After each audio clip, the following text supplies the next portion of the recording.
Gusto nyo bang makilala ang inyong business, kumita, sumikat at maging patok online or TV? Get more customers and grow your business. Advertise now. From the studios of Litter News Philippines, Errol Dakame of Tamaong Asset.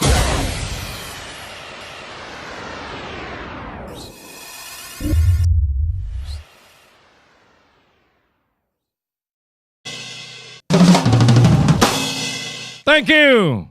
Ilang minuto pa tayo, Nick, dyan sa orasan mo. Hindi gumana yung aking monitor dito. 15 minutes? O, tama-tama. Mga kaibigan, akala ko tapos na yung kontrobersiya dyan sa SBMA sa pagitan po ni Bulacan Governor Daniel Fernando at ni Attorney Wilma Eisma. Babae ito, yung administrator and chairman ng SBMA. May nangyari po kasi dyan na pagtangka po ni Governor Daniel Fernando na makadaan sa area po ng SBMA towards Morong, Bataan. So take note, si Governor Fernando is the governor of Bulacan. And that time is the province is under ECQ, no?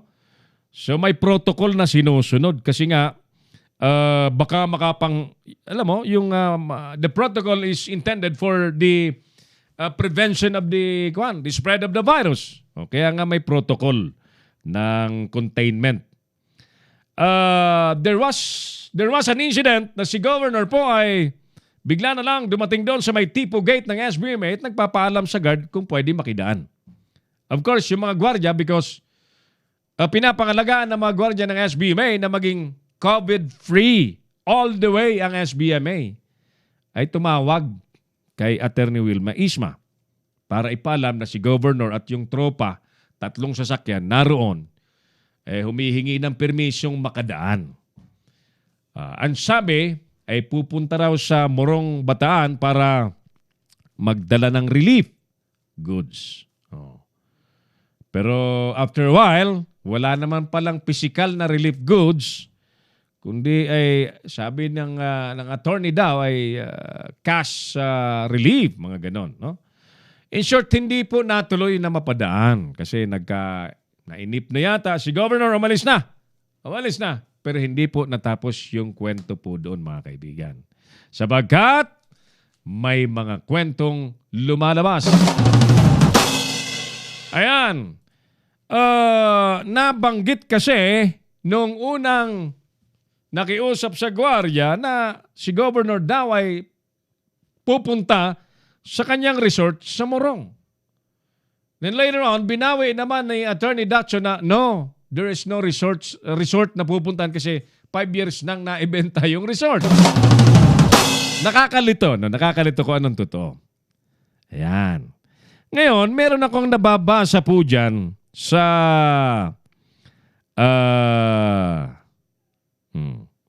irisan pala si Joan, ano? Pading Ed Bornilla ng One Radio Tobacco City and Company. Magandang hapon sa iyo dyan, mga idol. Ayan, we miss you. I miss you. Magkakasama kami niyan. Mga kairiba ko yan sa DWBS 1008 Tobacco. Tutoy pa ako noon. Si Engineer Ed Bornilla ang hari sa engineering. Yan. Engineer Ed Bornilla and Company dyan sa One Radio Tobacco City. Kumusta kayo? Yan. Malakas yung One Radio sa Tobacco. Malakas. Maganda. Pag nauwi kayo sa Tobacco, nagawi kayo sa Tobacco City, tune in kayo sa One Radio Tobacco City. Bernard Minyosa, marami din pong fake Filipino from China. Ayan. Manuel Malonzo, salamat po si Rerol. Thanks. Patas balita, totoo sir, walang matino sa China. Ang gamit supply tulad ng Christmas light sa aking bahay, sunog. Lahat galing sa China. Hindi ganda. Sunog lahat, hindi ganda. Ay nako. So, alam nyo na. Okay, tuloy tayo. Nasaan na ba tayo rito? Yung tinatalakay natin ay hindi pala natapos doon na hindi kasi nagpadyaryo si Governor Fernando. Allegedly, nagkwento kay Sir Dante Ang, may-ari po ng Manila Times at sinulat naman ni Sir Dante. Ginagalang kong PR man and journalist si Sir Dante. May-ari po ng Manila Times. Nagkwento ng istorya ni Governor. Okay. Pero may twist mga kaibigan. So okay na yon. Sumagot na rin si Attorney Wilma Isma. In fact, pinost ko sa aking personal wall yung written reply ni Attorney Wilma Isma ng SBMA. Para kako walang dagdag, walang bawas, Attorney, ipopost ko na lang ito sa wall ko kasi naipadala niya sa akin. That was Friday last week. Tapos na yung program ko. Sabi ko, sige, ipost ko na lamang para in toto, vis-a-vis, ay word by word, ay makita na yung reply mo doon sa column ni Sir Dante Ang ng Manila Times. Okay na. So ako naman, apparently, to my kwan, ay sabi ko, sige, okay na yan. Nasagot na. May mga issue pa lang, lumutang. Meron pa lang mga parang sikretong lagim. Meron akong sinusubaybayan na taga Bulacan. At taga Bulacan ba yung... siguro taga Bulacan ito. Facebook account na yon. Teka. Ito. Saan ba yan? Lord Rosep. Saglit ha. Hanapin ko para basahin ko.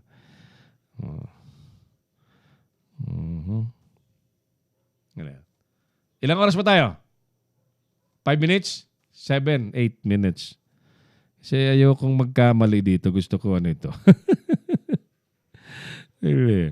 Gusto kong basahin ito ng para masarap. Okay.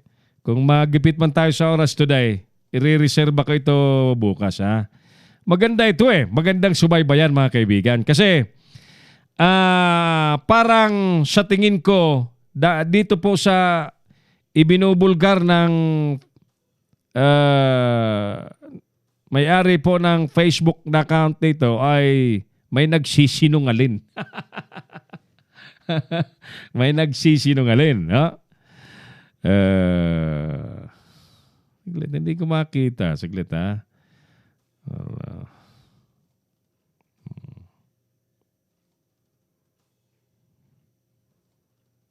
Hindi ko tuloy makita. Sige, di bale. Ayon sa Facebook wall na nagbubulgar mga kaibigan, ang isa daw na sasakyan daw ayon sa lumabas doon sa Facebook wall na yon. Parang hindi relief goods ang dala-dala talaga. Babasahin ko yung toto yun kasi ayokong madadagdagan magdagdag at magbawas So at bukas naman dito sa ating palatuntunan yung gobernador ng Bulacan para masagot niya Allegedly, hinahanap ko hindi daw mga relief goods ang dala-dala kasama ni Governor. Punong-puno daw yung van ng tao. Sabi doon. At papunta nga daw sa resort. Sabi doon sa wall, yun yung reference natin yung wall kasi nakapublic yung wall Nakapublic yung wall at may hamon pa kay Governor na pasubalian kung hindi totoo.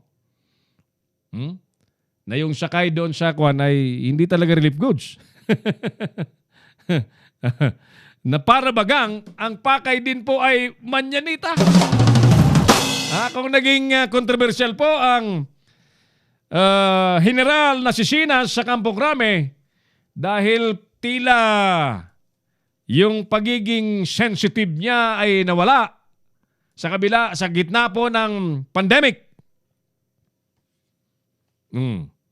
Tapos marami pa nagtatanong, kalalaking tao daw, bakit rosas ang iniririgalo? Kaya na parehas na araw daw, coincidence? Coincidence. Nung magmanyanita po si Sinas, ay parehas palang araw yung pagtatangkade ni Governor Daniel Fernando na makapunta umano sa Morong Bataan. Sabi ng tropa ay magdadala ng relief, pero doon sa wall ay sinasabing hindi magdadala ng relief, kundi naamoy niyang manyanita din ang pakay. At may mga sakay na buhay. Na tila, alam mo na, kung lalaki ka, alam nga naman mga lalaki ang dala mo. Bukas, i-reserve ko yan bukas, ha? I-reserve ko. Mga taga-Bulacan, abangan nyo itong programa natin bukas, ha? Para nagkakaalaman tayo at ulitin ko, pwedeng sumagot sa programa natin si Governor Daniel Fernando. At marami palang nangyayari dyan na dapat ay nalalaman ng taong bayan, no? Sapagkat yun naman ang essence po ng media, ipaalam ang totoong nangyayari. Yung totoo lang, no? Walang dagdag, walang bawas, walang ibang agenda, kundi, tandaan po ng mga nasa public office, you are accountable. You must be accountable to the people. Public office is public trust. Public office is a public trust. So, may kaakibat po yan na responsibilidad at accountability. Ayan. Naalala po ninyo na, in-interview ko nga rito siya, no? Si Yusek RJ Echeverry. Yan. Tungkol doon sa insidente kay piniliwanag niya na mukhang may nagkakamali sa insidenteng yon. So nasa inyo po yan mga taga-Bulacan, ha. Kausap na natin dito si RJ at sinasabing dapat ay may coordination from the governor to the regional PNP. Lalo't magkaibang lugar. Na hindi naman po apparently nangyari. Kasi kung nangyari yung coordination na yon, hindi po magkakaroon ng insidente with Attorney Wilma Isma. So therefore, kung wala pong ganong coordination, by somebody else violated the ECQ protocol. Di po ba? Ayan, pag-usapan natin yan bukas. May makakasuhan ba dyan? Kasi ang dami-dami pong mga ordinaryong tao ang nakulong, nakarsel, napreso dahil sa pag-violate, lumabas ng walang quarantine pass, walang ID, ayan, naglamyer na lang sa labas, hindi may paliwanag, nakulong. Pero yung insidente po doon sa SBMA na lumalabas ay may paglabag sa protocol, dyan ba ay may mapapanagot sa batas? Ilang minuto na tayo? Overtime na? Paalam na tayo. Kaibigan, bitin talaga tayo. No? Bitin tayo sa ating oras. Hindi po mahirap nang magtiwala, sabi ni Decibel Castañeda. Kaibigan, bakit nabibitin ako sa oras niyan? Ha? Dami nating pag-uusapan eh. Let's get back to the main issues na binantayan natin sa maghapon. Mga jeep, mga kaibigan, at UV Express, posibleng payagan na rin po ng DOTR na makabalik sa biyahe bago ang June 12. Kahit naman po GCQ na, backriding, hindi pa rin po pinapayagan. Maximum assistance palalawigan daw po, minimum health standards asahan sa NCR na nasa GCQ na ayon sa PNP. Oras naman na matapos daw ang mga galing sa 14 na laboratory, wala nang backlog sa COVID-19 test samples ay naman po sa DOH. Yung DOH yan, tagal lumabas sa mga testing dyan. Kung hindi pa magmura ang presidente, hindi pa bibilis. Maraming ungas sa gobyerno na kailangan pang magwala ang presidente para bumilis ang serbisyo. Corruption watchdog, nilantad po ang umano'y kaduda-dudang mga fat COVID medical supply contracts. Ito dapat bantayan din natin ito. Mukhang nagkakaayusan dito. Mukhang may mga overpricing na nakikita po ang corruption watchdog. Subaybayan natin ito. Sapagkat yan pong ginagamit diyang pera ay dapat perang na-account ng maayos. At baka yung mga ginagamit na pera ngayon ay inutang na nga. Di ba? Nag-aproba ang World Bank ng 500 million at meron pang ibang mga pinag-utangan po ang gobyerno. Meaning, babayaran natin yon. Tayo po mga taxpayers kasamang magbabayad po doon. kung kinukurakot lamang ng ilang mga durobong kamay, di ba? Dapat bantayan yan. Pagbabalik naman ng kalakaran sa droga, mga suki, binabala ng Philippine National Police ngayong nasa GCQ na ang maraming lugar. PhilHealth dumipensa sa isyong ilang ospital daw magsasara sanhi po ng delayed payments ng ahensya. Mga kadete po, para sa PMA Class 2024, isa sa ilalim naman daw po sa COVID testing. Bagamat di naman huhulihin mga bikers o nagbibisikleta, di mo na padadaanin sa EDSA ayon sa MMDA. At ito, malungkot na balita, dating Senador Revilla, critical po ang kondisyon. Magpapaturo ka ba kung ang bakuna po sa COVID-19 ay galing po sa China? Mga kaibigan, hindi ako magiging ipokrito sa ginagawa po ng CCP, sa ginagawa po na aggression ng China sa West Philippine Sea. I don't have any trust sa mga aksyon na yan. Wala po akong tiwala. Patawad po. I will not allow myself to be injected with such a vaccine kung galing din naman po lang sa paano natin masasabing kaibigan? Kung sa talikuran pinagsasamantalan tayo. Ini-invade ang teritoryo natin. At napakarami pang kalukuhang ginagawa sa ating bansa. Mga klinika, ospital na illegal para sa COVID, tuloy-tuloy. Ako naman, I'm hoping NBI, baklasan nyo ng maskara ang mga Pilipinong kasabwat dyan. Kasi hindi po mangyayari po yan kung wala pong mga kasabwat. It's a grand connivance of anything. Maraming salamat po sa inyong lahat, mga suki. Bitin po ako. Reserve po natin yung lang issue bukas. Thank you! Pangalan pa rin po ng ating broadcast officer Earl Nico Dakami at ng ating operations head engineer Oliver Licop. Ako pa rin po ang inyong... Teka, may babatiin pala tayo ha. Sorry ha. May babatiin tayo bago ko makalimutan. Munti ko nang makalimutan. Happy birthday! Tama ba ito? Ayan. Happy birthday kay Sofia Inihosa of Barangay Queens Row, West Bacoor, Cavite.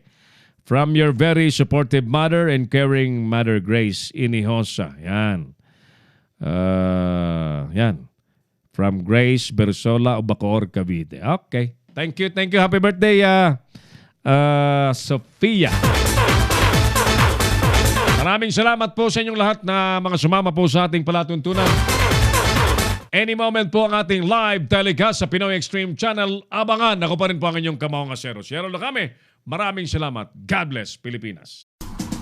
Inyong napanood ang mga batas na banat ni Errol Dakami sa Kamaong Asero. Abangang muli dito sa Little News Philippines.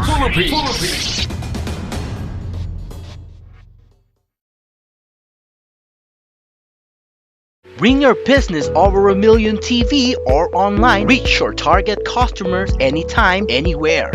Your brand on TV or on the web. Get more customers and grow your business. Advertise now.